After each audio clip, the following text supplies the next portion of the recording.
We have a choice all the time. Every thought, every belief, everything that goes on within us and all around us, we constantly have a choice. The choice is to remain conscious and to choose the high watch. It's not always easy to choose the high watch. We often don't like what's going on in the world, and it triggers us. And we want to change things.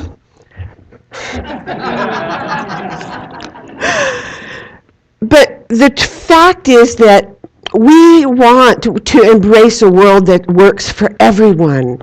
And the reality is that even regardless of any and all circumstances, suffering is optional. That doesn't mean stuff doesn't happen. Lots of stuff happens. But the fact that we suffer is optional. And at times, like you, there are times when things happen that make me very sad, and sometimes I just pull the covers over my head for a few minutes, and then my dog comes and kisses me, and there you go. The joy comes back. But the reality is, I make a choice all the time. I can stay with the covers over my head for the whole day, not very often, but I don't ever choose that. I choose to become conscious. I know that where my thoughts go, my energy flows. And where my thoughts go, my energy flows. And then everything that's in harmony with where I am or what I'm thinking comes to me. So I become a magnet. We know that Dr. Holmes said if you could realize the tremendous power within you, the power of attraction holds everything in place.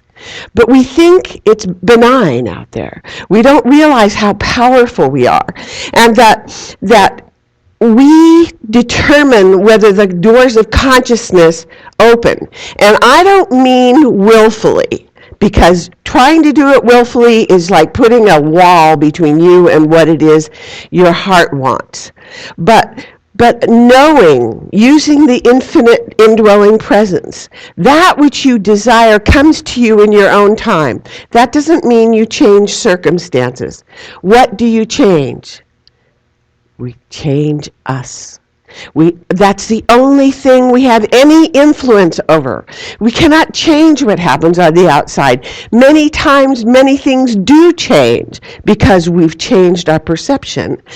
That it's so important for us when we're feeling maxed out or we're overloaded or things are not going the way we want them to realize, wait a minute. It's my perception of where things are. That doesn't mean that what's happening is what we want. It isn't.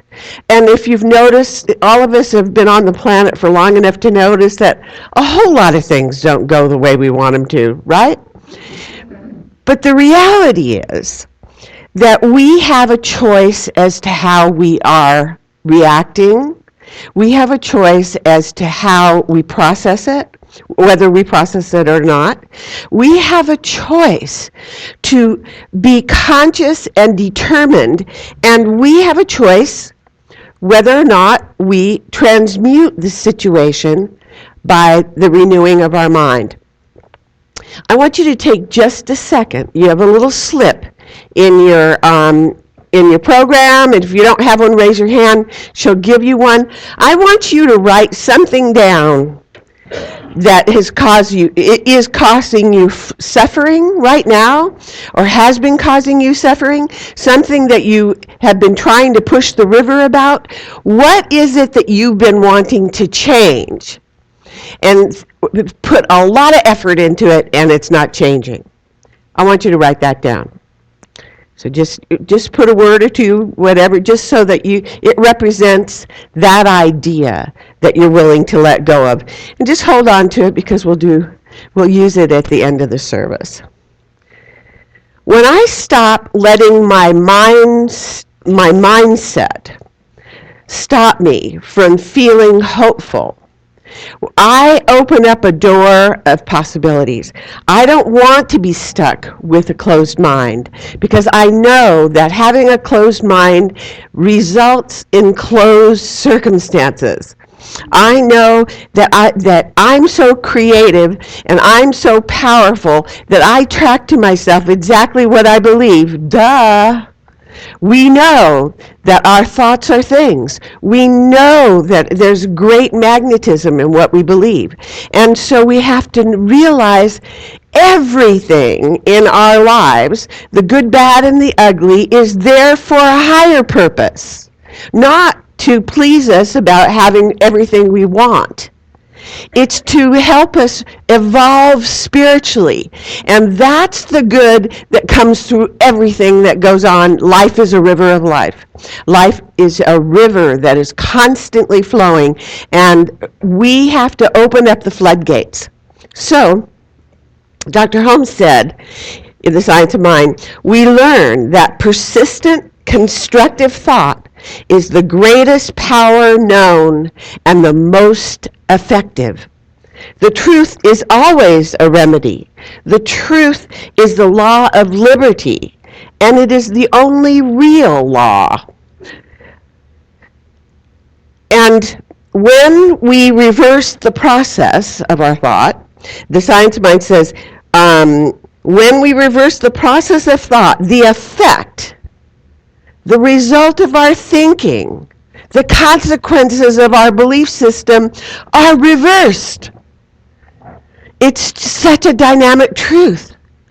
So that doesn't mean it's in our timeline. That doesn't mean it comes in the way that we dictate. That doesn't mean that we would even recognize it when it's there, because we're looking through a certain lens and expecting it to look like what we think.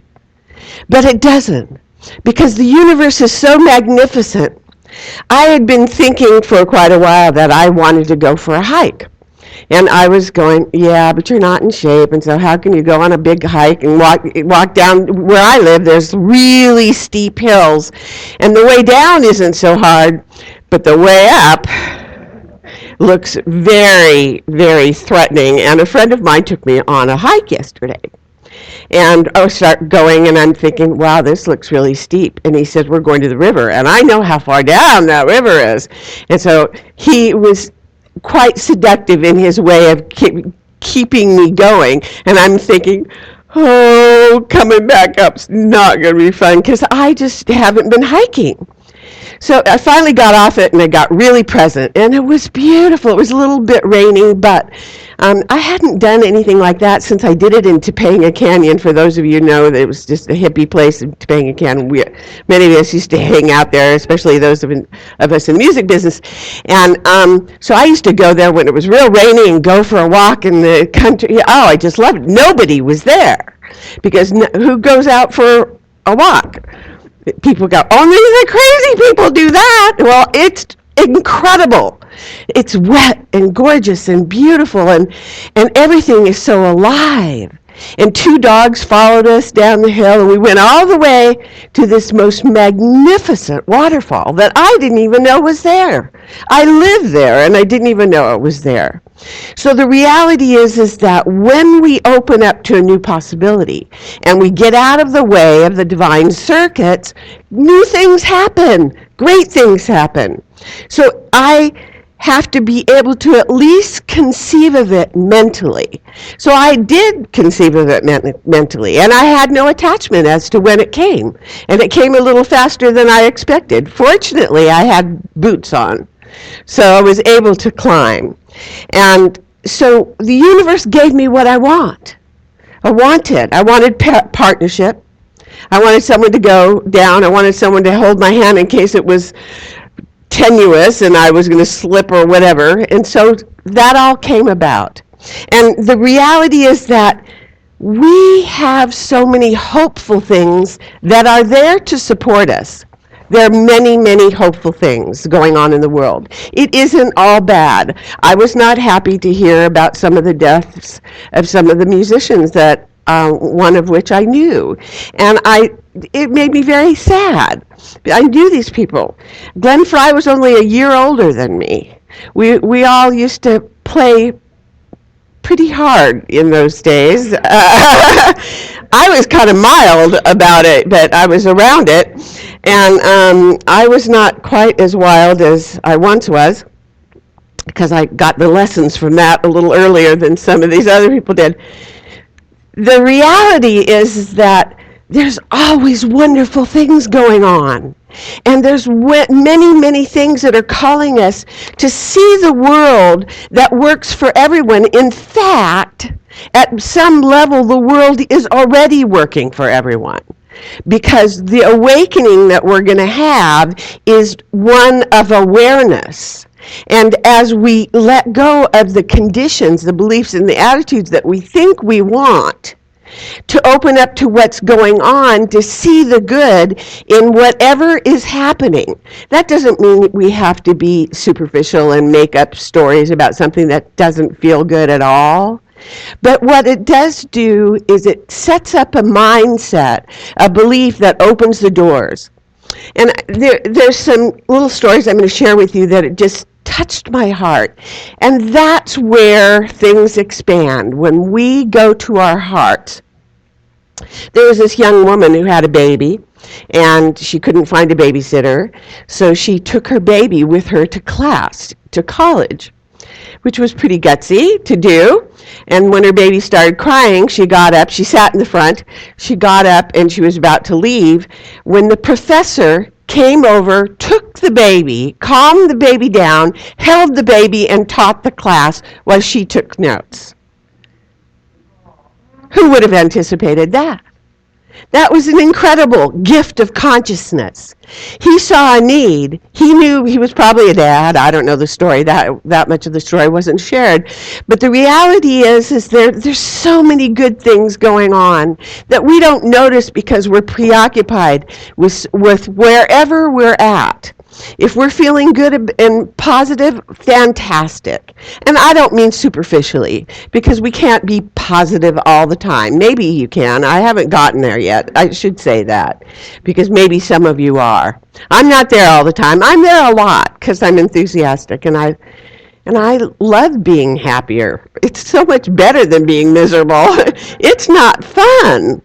So the reality is that there's lots of good. Another story I want to share with you is that this elderly man was shoveling the snow and the ice off of his very long driveway, and he had a heart attack. And so it's like, I can imagine, because I was just trying to sweep something, and I'm going, oh my God, this is hard work. And that's not even snow and ice. So he had a heart attack, and the guys who picked him up, the paramedics, not only dropped him off at the hospital and left him there, of course, to be cared for, they came back and they cleared the rest of his driveway. Isn't that nice? That's incredible that they had the consciousness, they had the awareness and the kindness to do his driveway for him. So he'd come back and at least he'd know that his driveway was done. And that was just such kindness. Another great little story is there was this old man who was pushing his dog, who was paralyzed and couldn't go for walks anymore, in a wheelchair so that the dog could go out for a walk with him. He was as feeble as the dog, but he could still walk. So isn't that a big-hearted thing to do? And aren't there lots of things like that around us all the time that we don't necessarily notice? There's lots of good around all the time. There's another great little story. Somebody was going in the trash cans behind someone's food business, and the owner put up a great big note on the window. Said, "Whoever is going into the trash cans, you can come in, and I will feed you a real meal that doesn't have to be in the trash can, for free. You don't have to tell me anything or say anything about it. Just ask for a peanut butter and jelly sandwich or some veggies or whatever." I mean, that's a big-hearted person that just saw a problem that was ready to happen.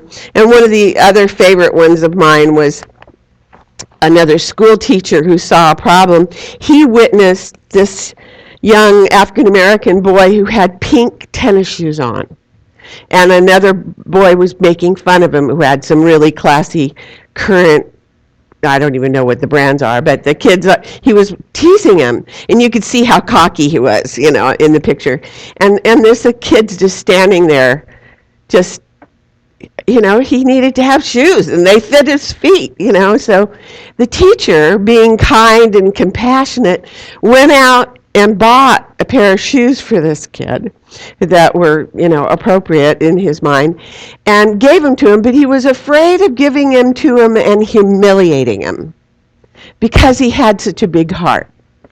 So, it's not just that we do something that's beneficial for someone, but we do it in the right mindset, that we do it for them genuinely, not do it for them the way we want to do it for them so that we feel good about it.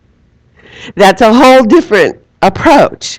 And that being of service is an awesome experience, and we have so many opportunities to step outside the shadows, step outside the limitations, the beliefs that we have that the world isn't already wonderful.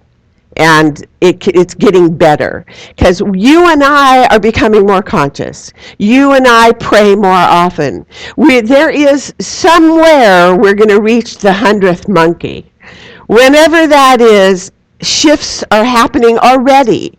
They just, the things that are going on collectively, they're in transmutational process. So we have to keep pushing the high watch, keep holding the high watch. At Ananda, we're doing many affirmations called peace and harmony, peace and harmony, peace and harmony for the world, peace and harmony for these relationships, peace and harmony. 10 times every department is doing it at least 10 times a day, if not more. I mean, a segment of 10 affirmations, and then peace and harmony in me, that I may be the presence of peace and harmony. So it's an embodiment. It's something that we accept. Nothing outside of us is going to make us happy. No one outside of us is going to make us happy. I'm going to say that again, just in case you didn't get it.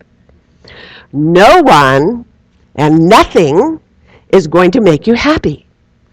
That doesn't mean you won't be happy. You will be happy if you choose it, but it's because you and the higher consciousness, the divine within you, has made that decision, and you've called that awareness of the eternal presence of God. The sunlight of spirit is being brought to you because you've declared it to be so. You've opened that door, and it's setting you free. And I'm going to read you the quote from Dr. Holmes. Man walks back and forth, enslaved by shadows of the walls he has erected between himself and reality. The barriers are phantom, misconceptions. They're not real. The truth alone has the power to let the sunlight of the eternal God shine through the shadows of our imprisoned souls and sets us free. That's a powerful statement. That we can embody those ideas. There are so many great souls that are not enslaved by those shadows. Even in the face of great adversity, Dr. Martin Luther King is certainly one of them. He knew his days were numbered because he saw what was happening, but he had the courage to stand up anyway. And at this time and place, we're the elders. We get to hold the high watch. And we need to, the one thing about getting older is I get brassier all the time. I go, what's to hurt? Am I still trying to make them like me? When am I going to give that up? Will I have to be 90? It's like, okay, you're 66. Stop. Don't do things to make try to be so codependent about things and try to make them like you. If they don't like you now, they're not going to like you. And if they don't love me as the beautiful soul I am, as the beautiful souls you are, then they're not seeing themselves well. They're not seeing themselves in the mirror of divine consciousness. If they don't see your creativity, if they don't acknowledge the joy, you are the face of God. You are the face of God. You are the presence of God. It gives me goosebumps to look at you and know absolutely the truth is that you're precious and you were created by a spirit that loves and empowers you and gives you every great good that there is. And we often pick it apart. Well, this looks good, but that's not good. Let me take this out of it, I'm a little picky about how I eat my sandwiches or certain things, and if I get onion on it, you'd think something huge has happened.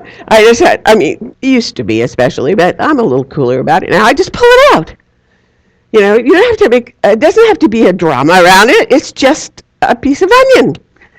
But, when we don't get things our own way, the way we want life to be delivered, we have a problem. We don't have to have a problem. So the reality is every single thing in our lives is an opportunity for spiritual practice. Everything. It's all a call to God. It's all a call to self-realization. And we can use our likes, we can use our dislikes, we can use our good relationships, we can use our bad relationships, we can use everything for our spiritual evolution. That is really what is in life. And one of my favorite of the stories, because I love deer and I get to see lots of deer where I live. And this was a little story. There was a picture of a baby deer, which they're so cute. And I go, why are you so mesmerized by them? All they do is they stand around and they eat. Yeah, that's true. They've eaten my flowers several times. I finally had to block them. But with this very kind soul, found a baby deer between the legs of his mother, who was dead, had gotten hit by a car. And that's heartbreaking, and it would certainly break my heart to see that, because I just love those deer. And so he picked her up, took her home, and there's a picture of her and two dogs, one on each side. They're looking out the window, and the caption said, "She thinks she's a dog." And they're all their ears are real peaked and beautiful. The reality is that compassion from that man created a possibility for that deer that would never have happened. I don't know what's going to happen when that deer gets significantly bigger. It's going to be interesting. But another great story is that there's this great soul. I don't know who it was. Put baggies filled with gloves and hats and shawls in bags all around a city that had freezing weather. And the note said, "I'm not lost. Take me if you need me." Isn't that great? Isn't that just, no, she, who knows where it came from? They're brand new gloves. That's just a heartfelt thing to do with no attachment, to give unconditionally. It made me think, wow, there's so many things we can do. It doesn't have to be huge. It can just be a little kindness that goes a long way. We stop a few minutes longer instead of running through someone when somebody's trying to talk to us. Maybe it's a little old lady who doesn't have anybody to talk to at the grocery store, and they're going to talk to you about orange juice or anything because they're dying to have a conversation. They need somebody to recognize, I'm here. Nobody's noticing. I need love and companionship. Can you talk to me for 5 seconds? What's knocking on our hearts? What's knocking on our doors? What's opening the possibility? And Hope is what people are looking for. It accelerates growth. Hope accelerates recovery of any kind. So we have to have hope. We have to believe that there's hope. And when we listen to the news and nothing else, then none of the positives, it wears down our hope. So we have to really check that at the door of our consciousness if we're not feeling hopeful. And we have to admit it to ourselves and tell a friend to say, I know I'm overloaded. I don't feel hopeful. I feel like everything's going down, the tubes. Just admit it to someone you trust. And if you don't have someone you can trust, then call me or call your wonderful practitioners and do a treatment, because there's great power in the word. There's great power in treatment. If all you do is you just do the peace and harmony prayer, go peace and harmony, peace and harmony, peace and harmony, until you have that peace and harmony within yourself. So my last story, I know I'm filled with little stories, is a great one. Wow, this is amazing.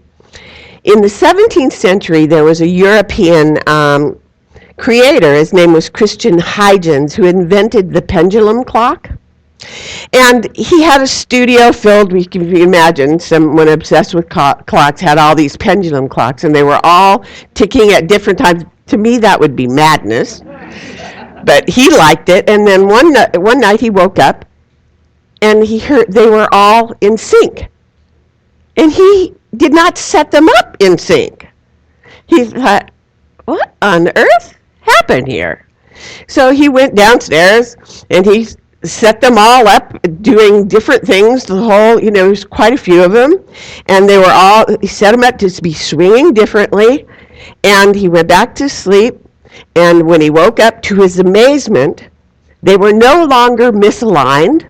Once more, they were back in sync. Well, he tried to find the answer to that, and at that time, the science had not progressed to a point where the awareness that the largest pendulum had the strongest rhythm, and it was pulling the other pendulums into sync. That's what treatment does.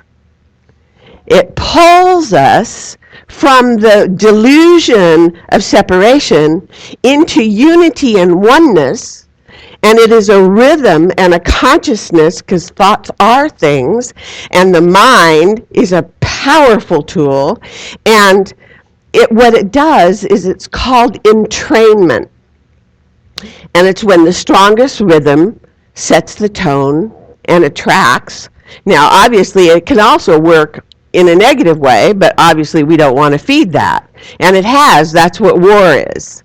When someone with a dominant personality and a belief system can convince other people that that negative solution is where they need to go instead of toward love. And when we make the decisions to put our hands on our heart, put your hands on your heart. We're going to entrain ourselves. We're already entrained because we're together in this consciousness. But take a deep breath.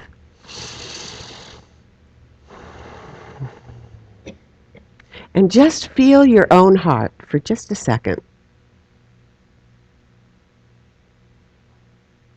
And know that God's consciousness of love, harmony, peace, joy, everything that is good is at the heart of who you are. And that pendulum of divine sweetness and the just soul consciousness, the elevating principles of the I am that I am, are vibrating within you and within me. And our oneness is moving us powerfully into a new day, a day of transformation, a day of joy. Our hearts are the strongest equivalent to that pendulum.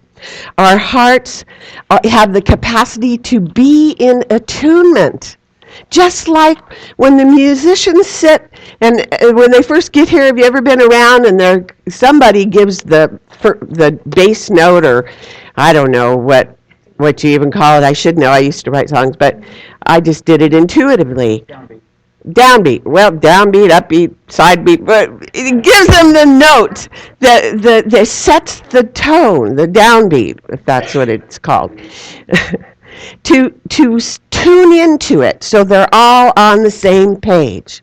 In reality, there's a divine consciousness that has that vibration, that when we tune into it, we too have that clarity and that vibration of love and harmony and peace. We are the ones we've been waiting for. It is you, it is me, it's each and every one of us getting our hearts in attunement with the source. And that is one of the things they call a coherent state. When we establish coherence, it's like two women who are good friends, or guys are good friends, and they sit down and they have a heart-to-heart conversation. And our hearts are in the same place. We compassionately know where someone is because we're there with them. And we don't ever want anybody on the planet to feel like they don't belong, because everyone does. And when we care enough for other people, when our heart rhythms, as the heart rhythms of every practitioner, are available to lift us to the high watch, and we say, okay, I accept that calling to hold the high watch, and I will do it till the day I leave the planet, and hopefully leave the planet in a better place than it was before. That's sustaining a heart focus. That's sharing our gratitude and appreciation. There's nothing more powerful than being in that gratitude and appreciation. And those are the keys to love. And I'm so grateful to be here with you today. Blessings. Namaste.